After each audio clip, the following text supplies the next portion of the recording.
Good afternoon, everybody. Welcome to another session of Verilog HDL. So, in previous class, we were discussing a few of the topics related to emergence of HDL, how HDL came into existence, and we discussed a few other concepts. Just that is what is the design flow. So, I think we started off with this part. So just a recap of previous session, how the evolution took place with respect to CAD. That is, first we started off with the digital circuit design, say by designing it with the help of the hands, that is using KMAP and other stuffs, and we used to design the digital circuits. But it is tedious to design digital circuits for a very big system. So this is where CAD tool came into existence. It is all because of the evolution what has taken place with respect to electronics. So starting devices were that is digital circuits were designed using vacuum tubes, transistors, and then came the ICs. Under ICs, then we had SSI, MSI, LSI. That is medium, small, medium, and large scale integration, and then came across the very large scale integration. So wherein more number of transistors or gates could be placed on a very small space what is given. So due to which we could build larger systems using a smaller space, and but at the same time what would happen is the complexity also increased. So this is what happened this is what led to the evolution of computer aided design. So that is CAD tools. So wherein complex circuitries could be built with the aid of the computer. That is what it came around. So these were just a few things. Then apart from that, one thing to remember, because these things will be hearing again and again, that is logic simulators and other stuffs. So logic simulators, they are basically used for the verification of the functionality of the circuits. And using these, you go for the next process. So you verify the functionality, and then if functionality is not proper, again you go back to RTL and then try to see what is happening or what can be changed. So that is what you are doing here. So lastly comes the fabrication of the chip at the end state. Once everything is fine, then only you go for fabrication of the IC. So next came the emergence of HDL. So this also we had discussed how HDL came into existence. So as discussed previously also, previously the circuits were designed with digital circuits were designed manually, but later CAD tools came into existence. Now what was the other stuff is when the computers came into existence, can I have a programming language which is similar to C and Fortran? So it can be similar to this, and I can design the entire digital circuit. So using the programming language. So this is what led to hardware description language. And under this, we had seen what are the features of HDL in the previous few sessions. So under this again, Verilog HDL and VHDL came in. So very first was developed was Verilog HDL, and then VHDL came into existence. And previously we had seen that what are the features of VHDL and what are the features of Verilog.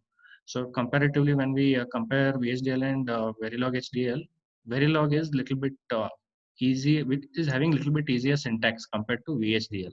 So we had seen that that's why it has popularity among the designers. Apart from this, it also has some other features which include, say, libraries which are provided by the vendors and other stuff. So which makes Verilog a little bit more popular than VHDL. So this we had discussed, and both basically are used to simulate for simulation purpose. So as discussed previously, simulation is nothing but I am trying to mimic the original circuit in the computer itself. So which has some advantages. So I can build the circuit at a very quick time, and say I can debug the errors in a much say efficient way as compared to the one which you do in the lab, wherein you place the hardware pieces on the say digital board and try to rig up the circuit. If something goes wrong, again you have to recheck everything. So such kind of things, manual interventions can be reduced in when you go for simulation. So you are basically trying to simulate the digital circuits. So these are just a few things what we had discussed, and we have to remember even this one, that is RTL, because this term comes again and again. So RTL basically specifies how the transfer of data is happening between the registers, and what are the design processes which will be operating on that data, or what are the design processes for that data. So this regularly this term will be coming in very long. So these are just a few things to name.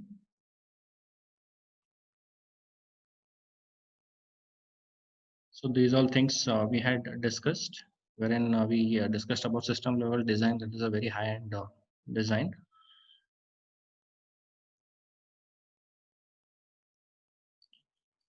So now next topic which is present is the typical design flow. Now in a typical design flow, what happens is, suppose if I ask you to design a circuit. So what I'll specify is, I'll give some specifications telling that I should have a circuit which will do these things, or I should have a IC which should perform some operation for me. So that is a general specification, very abstract level of specification what I'll be giving. So now it is your responsibility to go ahead and the IC for that purpose. Say I want to build a temperature sensor and which gives a buzzer, say a different tone buzzer based on what temperature is present. So if it is 0 to 10 degrees Celsius, the buzzer should be beeping for every 1 second. If it is say more than 10 but less than 20, then it should be beeping for every say zero point 0.5 seconds. So something of this kind. So this is the general specification what I have given. So in order to build this, what all things are required, what algorithms you can use, or what all algorithms you'll be implementing, and what all logic circuits you'll be using, what all gates will be required. So these all things you need to decide. And so what you're doing is, suppose in the lab, what you do, you say you want to build a adder. So what you do, you first write the truth table, then go for K-map, and then you see what all gates are required based on that K-map by solution of the K-map. So once you solve that K-map, you'll get, okay, these are the, so say, gates which are required. Now next thing is whether you want to build the adder using say the basic gates or the universal gates. So that is next decision. So once that is done, you rig up the entire circuit. So once you rig up the circuit, what you do, you test the truth table. So if something goes wrong and if you're not getting the result, intended result, then what you do, you go back and see whether you have done any mistake. So either in the circuit connection or somewhere in the calculation of the say solving the K-map, or somewhere in the truth table you might have done some mistake or something might have happened. So if that is the case, so you again go back to that process and you try to say identify what is the error. So this is what you will be doing even in typical design flow. So this is very general thing what I have specified. Now when we go from Verilog point of view, what are the things which come into existence? So these are the things which come into existence. Now here we can see that a few of the blocks are in shaded form. So these shaded blocks are nothing but the processes which are used in the design flow. So processes used are functional verification, testing, then logic synthesis, then logical verification and testing, automatic place and route. So that is floor planning. So these all these terms come in your VLSI and other steps. So these are the processes which are involved. The shaded blocks represent the processes in the design flow, and the unshaded blocks which are present, right? They represent the design, the level of design. Previously you had studied, right? We had behavioral description or behavioral level of abstraction. Then we had after just before that we had data flow abstraction, then gate level abstraction, and then the last one switch level abstraction. So these are just a few abstract levels of representation what is given here. Now the first thing, that is these are all the abstract representations, the level of design representations. So these all things are level of representations. Shaded blocks are the processes. These are the that is the design processes, and these are the design representations. So in so let us discuss one by one. The first thing which comes is the specification. Now in a specification, basically what we do is we give in a very much abstract way what functionality should be present, what are the different interfaces which will be present. So that is just an overview what we'll be giving, and what might be the architecture of the digital circuit what you want to design. So in design specification, you will be providing some abstract level of definitions or abstract level of representations. So you will tell that this should be the functionality, and these are the interfaces what are required. These are the interfaces what are required. Then the other stuff, say what might be the architecture that might be required for the entire system. So in design specification, this is what we go ahead. So that is what is presented here. Unshaded blocks, they represent the design representations. Shaded blocks, they specify the process in the design flow. Specification basically describes in an abstract form what should be the functionality, what should be the interfaces which is present, and what should be the overall architecture. So now next one which comes is behavioral description. This is also termed as algorithmic representation or algorithmic description. Algorithmic representation, algorithmic description. So this, as we had discussed previously, right? Behavioral level of representation is nothing but it is representing the system using a language which is similar to high level language, such as C. So we had seen initial and always blocks, which we had represented. So it is when we write code in using behavioral level of representation or description, right? It will be similar to writing the program in C language. Similar to that, it's a high level. That is, you'll be directly specifying, okay, int A, something of these kinds. So depending on what are the keywords which are present. So after that, you'll be specifying A is equal to 10 directly. You'll not be bothering how it is done in the backend. Backend in the sense at the lower levels, how it is done, you are not bothering. So these all things we had discussed in previous classes. So next, after that, what we do is we try to analyze once we write the code and see with respect to the specification, we try to analyze whether we have met the design specifications or not. The design specifications met or not will be referred to what are the functionalities which was required and what is the overall performance which is required, whether we have met that or not. Then whether it adheres to the standards, say whether it is IEEE standard or any other standard which is mentioned, whether those all things it adheres or not. Then whether any other issues which come up. Say I have written a code and to add two numbers, and all the things I have functionality I have tested, the other stuffs I have tested, but for few cases it might be failing. It might be failing because of some other issues. Say I want to represent a sine 90 in a computer system. So when I write a C program to represent sine 90, in some systems it might come as 0.999, in some systems it might come as 1.000, and in some systems it might come as 1.0111 something. So this is all because of the hardware. So I want uniformity overall. Then what I do is I see that hardware adheres to the intended level of representation. So the issue is I should have the representation in terms of sine 90 is there, it should be 1.000. It should not be any other than that. So I should modify that hardware in that form, or I should take care of these things. So this is what happens in behavioral. That is behavioral description. It is similar to your C programming representation. Similar to representation, it is not exactly equal to the C programming. It is writing in the high level language, and here we'll be again making use of the HDL. It is basically used to analyze the design in terms of the functionality, then the performance and compliance to the standards, whether it adheres to the standards, and it also tries to address any issues which are. Now, next one which comes is, so these two are over. Next one which comes is RTL description. So as I specified, RTL gives us what?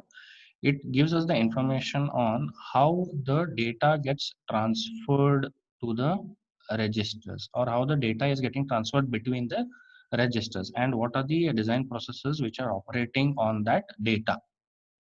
So that is what RTL description. So basically, input to RTL will be the output of behavioral description. So input for RTL will be the output of the behavioral description. And once I get this, all these things what I mentioned, that is how the transfer of data is happening between the registers, and what is the design process. So that is what RTL specifies. Okay. Then next comes the logic synthesis. Now, apart from this, if we just observe these two, so these are the processes as mentioned previously. So once RTL description is ready, what I can do is I can test the overall functionality and verify and see whether everything is fine or not. So this is the intermittent check. This is the intermittent check. So at this level, okay, so everything is fine, so no issues. So then I go for logic synthesis as I specified previously. If you just see the next stage, right?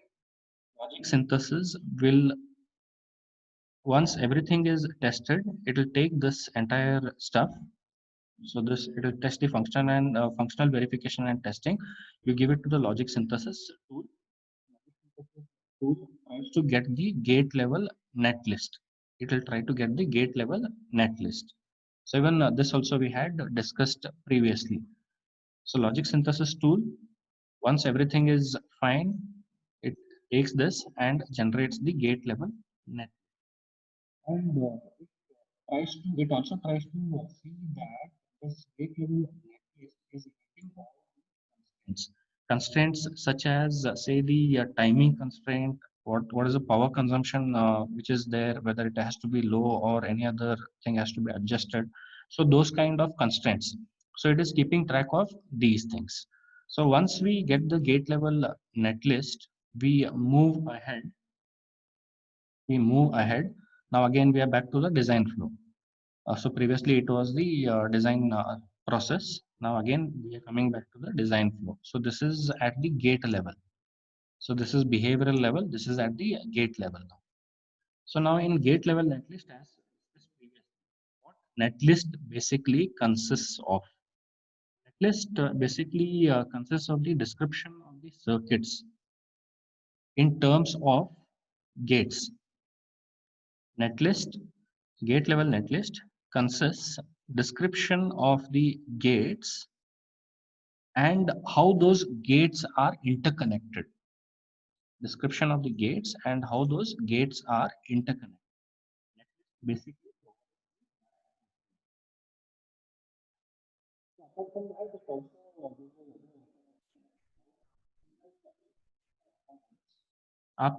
it also gives us the information of the specification of this. These physical electronic components are interconnected. So these are the things what we'll be getting from the netlist. So apart from this, what happens is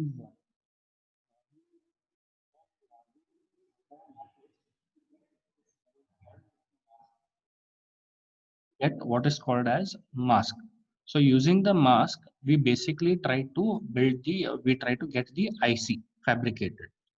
So this because what is happening, it is giving me the information of how the gate, what is the specification of the gates, and what is the specification of the physical overall electronic physical components, and how those gates and the physical electronic components are interconnected. So it is giving me all this information. Using this information, I get to know where what has to be placed. So if I have one specific area, say here there should be an AND gate, here there is a OR gate, here there is some other mux information, and this has to be connected here, output of this has to go here. So these all information will be present here. So what type of gate is there, specification, its specification, what are the physical, what are the other electronic components which are present, then how the interconnection is happening between the gates and the physical electronic components. So these all things will be obtained in the gate level netlist.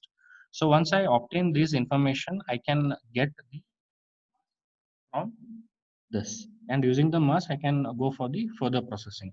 But before moving further, right, what we do is again we try to see, once I get the gate level netlist, I try to check out whether all the functional aspects are working in the same way or not.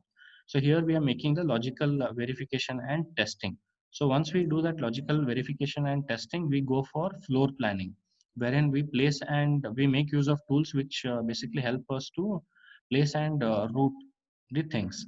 Now, so these are again different concepts which come in VLSI. So these are things what we'll be doing. So these are the processes what I'll be doing after I obtain the gate level netlist. So once everything is done, so you can just observe, I just missed out one thing.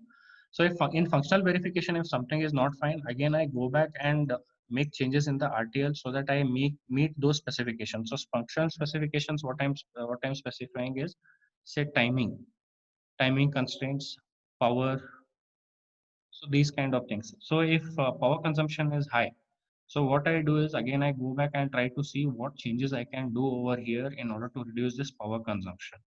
So that is what I try to achieve.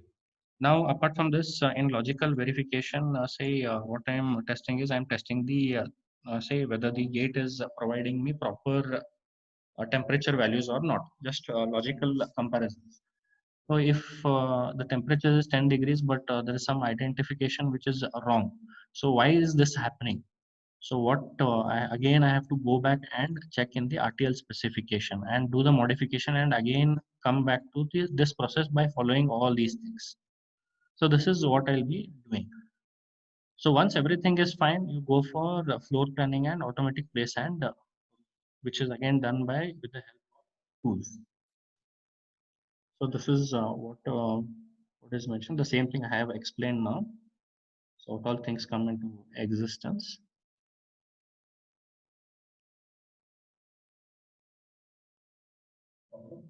So once these things are done, right, everything is operating in a fine way. Everything is operating in a fine way, and no more changes are required. Now I get the physical layout. I get the overall physical layout, and then I go for whether the layout is in proper form or not. So once layout is verified, I go for implementation. So there's nothing but the fabrication which is present.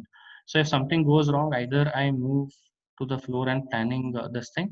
If layout is not proper, if some things are overlapping or something has happened, so then again I go back and try to see what I can adjust in floor and planning, or else I go back to RTL and see whether something has to be changed over here in order to get the proper verification done. So that is what I'll be doing. So this is the design flow with respect to Verilog. Now next, what is the now these are nothing but again recaps of the things what you have already studied, what you have already gone through. It is a kind of recap. So you can just specify what are the importances. So you had studied that we can represent the digital circuits in an abstract level. So this also gives HDL an importance. So if you are able to represent the digital circuits in a different abstract levels, it will be pretty easier. So if I go for a behavioral level, it will be easier for me to represent the bigger systems uh, in HDL language, which is similar to that of the C programming. So at a high level language, I'm trying to define some similar to the high level languages. I'm trying to define the digital circuit. So one advantage is that apart from that, I'll be getting the RTL specification, which will give me how the data gets transferred between the registers and what is the the design process which is affecting the data. So those all things we can go ahead. Then we can make use of logic synthesis tool. We can use the logic synthesis tool. Now, when we are using this tool, what happens is technology is changing day by day. Now, this logic synthesis tool helps us to cope up with those, say, whether it is the latest technology or the oldest technology. It tries to keep intact with both. Say, they'll be giving the updates for that logic synthesis tool, so that patches will be helping us to cope up with the entire changes. So, designer has no need to worry about the technology in which we can just go ahead with the logic synthesis. We can take the support what will be the gate level netlist and other stuffs. So these kind of functionalities are available in HDL. So this is what makes HDL important. Then apart from this, what happens is here we saw that we are verifying at different levels. So in these things we are verifying, we are testing at different levels. Now if I am able to catch say bug at an early stage, that is, if some problem is there, if I'm able to catch hold of it in this stage itself, instead of going up to the last point and then identifying, so I'll be saving a lot of time, and early detection also is possible because of these kind of structures which are available. So early detection also is possible, and apart from that, we are verifying the functionality. So at the early stage, I'll be able to verify whether it is operating in the intended form or not. Say whether timing constraints are met or not. I no need to wait at the end point and then see, okay, whether I'm getting the result in 1 second. Expected is 1 second, but if I'm not getting in 1 second, I'm getting in 10 seconds, then again I have to go back and make so many changes. So instead of doing that at the last stage, I'm doing it at the intermittent stage.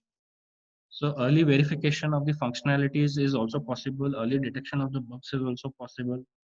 So these are the things what are advantages.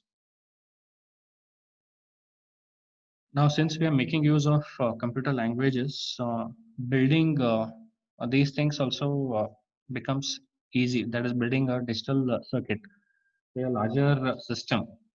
We can define and build the entire system in a very abstract level of representation.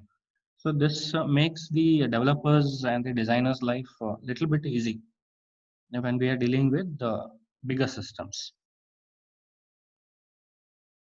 So that is what is specified in the slides.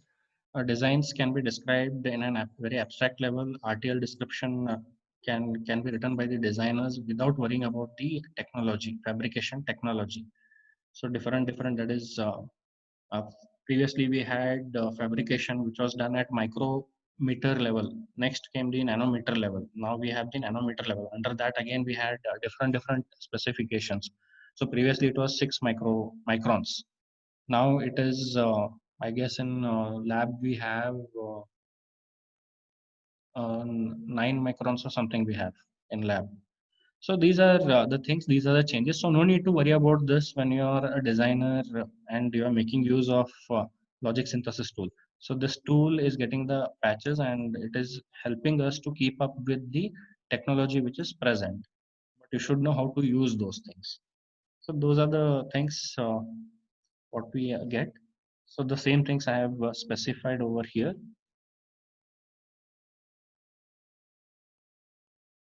So these are few things which makes which gives importance to the HDL.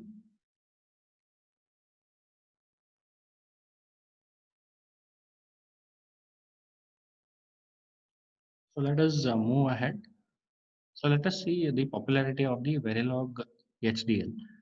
So as we had seen in the previous discussions that how Verilog and Verilog HDL and VHDL have some differences, but both are hardware description languages.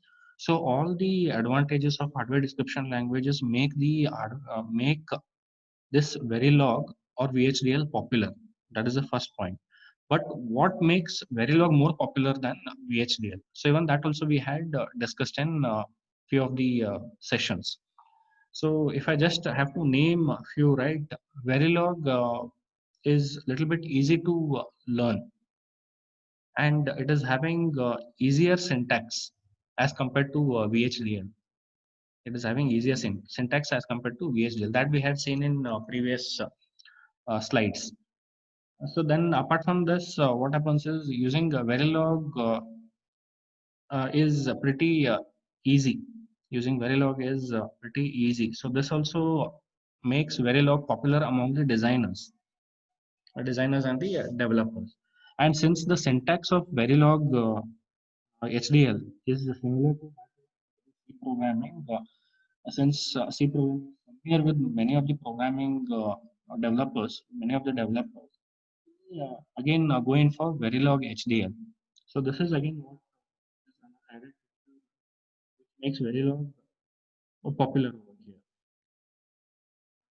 Since we are providing hardware description language at a different abstract level, different abstract levels of representation.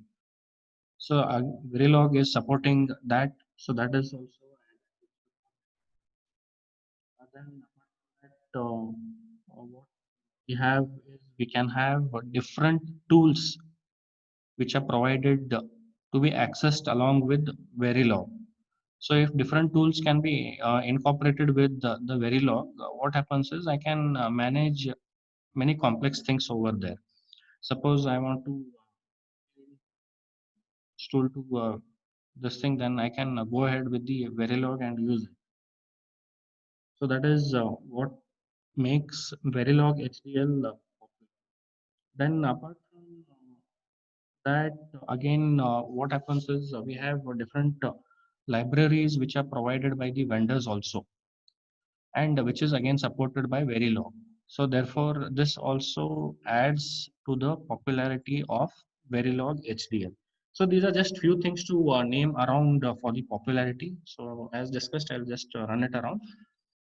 So easy to learn, easy to use, syntax similar to that of C programming. Then since it is a hardware description language and it is a general purpose kind of hardware description language, then different levels of abstraction, abstractions, circuit level, that is switch level, gate level. It is also called a structural level, then data flow level, and lastly behavioral level, which is sometimes termed as algorithmic level also. So then what happens is in the same model itself, I can mix up different levels of abstraction, but there will be some restrictions when you're using those. So those all things we should take care. Then the tools what we use. So one tool which we were discussing is logic synthesis tool, what it does. So logic synthesis tool helps us for so many things. So that also makes Verilog popular. If many tools are available for a given language, then you try to go ahead with those tools. So then again, libraries, as I discussed, libraries which are provided by the vendors. So vendor specific libraries also available, which can be used by the Verilog. Then we have PLI, programming language interface, which basically helps. So as it specifies, it is the interface between the programming languages. If you just see this interface between the programming languages. So here you can, what you can observe is we can write a C code and interact that and make that C code to interact with the data structures which are present with the Verilog. So this is different language, this is different language, but what we are doing is we are interfacing both these. So these kind of facilities are also available, and because of this, what happens is again Verilog gains its popularity. So these are just a few things to name around. Then the last part which we come around is what are the trends in HDL? The trends in HDL.